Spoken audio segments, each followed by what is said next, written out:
It's Sunday the 15th October. Hi everybody, Wave 3 News Meteorologist Ryan Hoke here with a Hokey video blog update. This is some really warm weather we're going to be seeing. Record-breaking territory, in fact, Monday and Tuesday.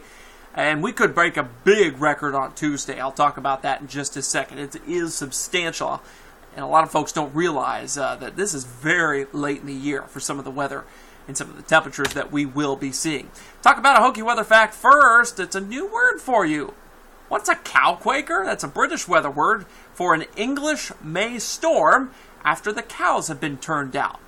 It's a fascinating word, isn't it? A cowquaker. You can use that in your everyday language at some point, can't you?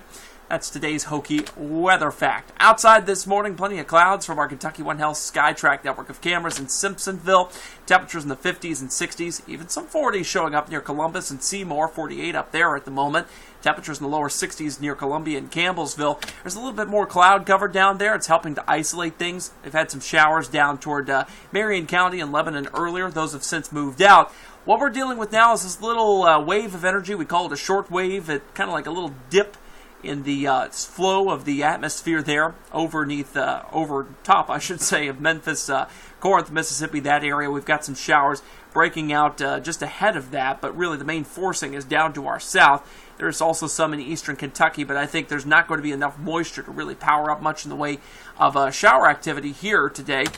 To our west, though, that's a different story. Big old storm. You can really see how the interruption of the jet stream is with that one. Big old area of low pressure, very low pressure up that way.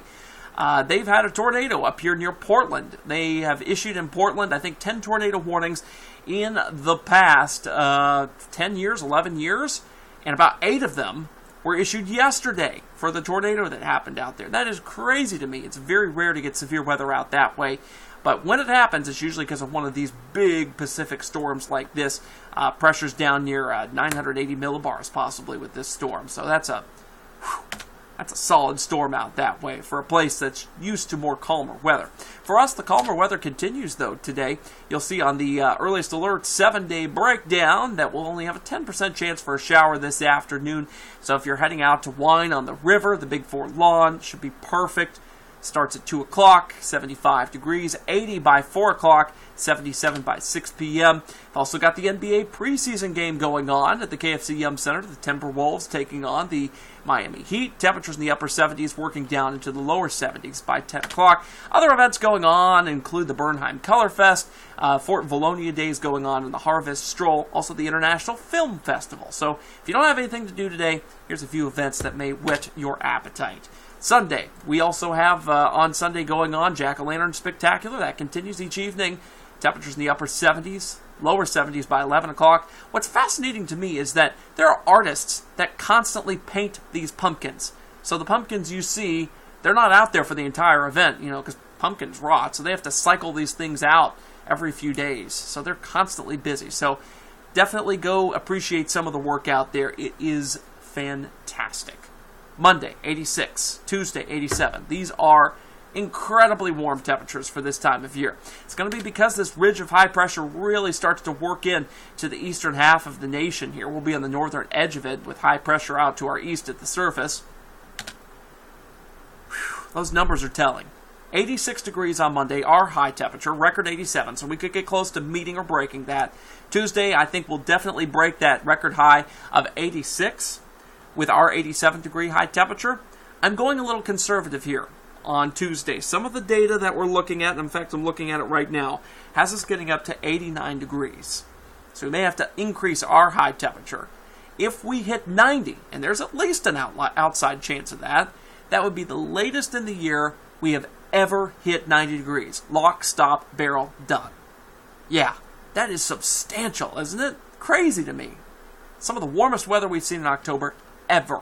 And our records go back to the late 1800s, like 1871. Whew. That's a big deal. So, that's only if we hit 90 degrees. If we don't, then we'd be short of that, but still probably break the record for that day, which is still a big deal. Wednesday, Thursday, Friday, we have some shower chances. We are not entirely sure about what the shower chance is going to be later this week, if it's going to be very high or if it's going to be a little bit lower. This is just one of the models here showing that it wouldn't be that high of a rain chance here on Thursday. and then by Friday we could have a bigger chance, especially as we head throughout the day.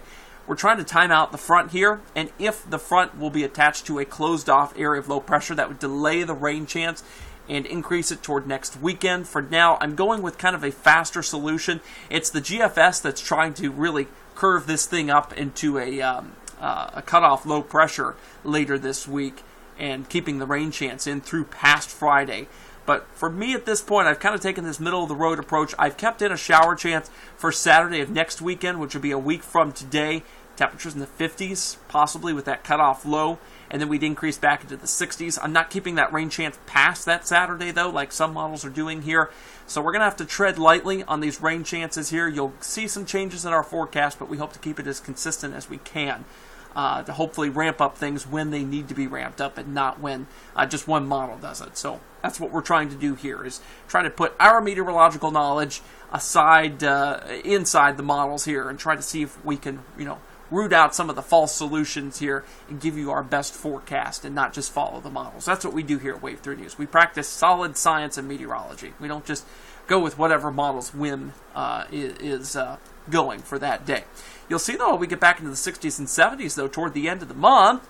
We can't see Halloween yet. We're getting close to that, though. I think in the next few days here, we'll get a better look at our Halloween forecast and give you the earliest alert on that. All right, guys, that's it for now. I'm Wave 3 News meteorologist Ryan Hoke. Enjoy this gorgeous weekend. I'll be with you tomorrow, starting at 6 on Wave 3 News, and then next weekend, Saturday at 6 as well. We'll see you then.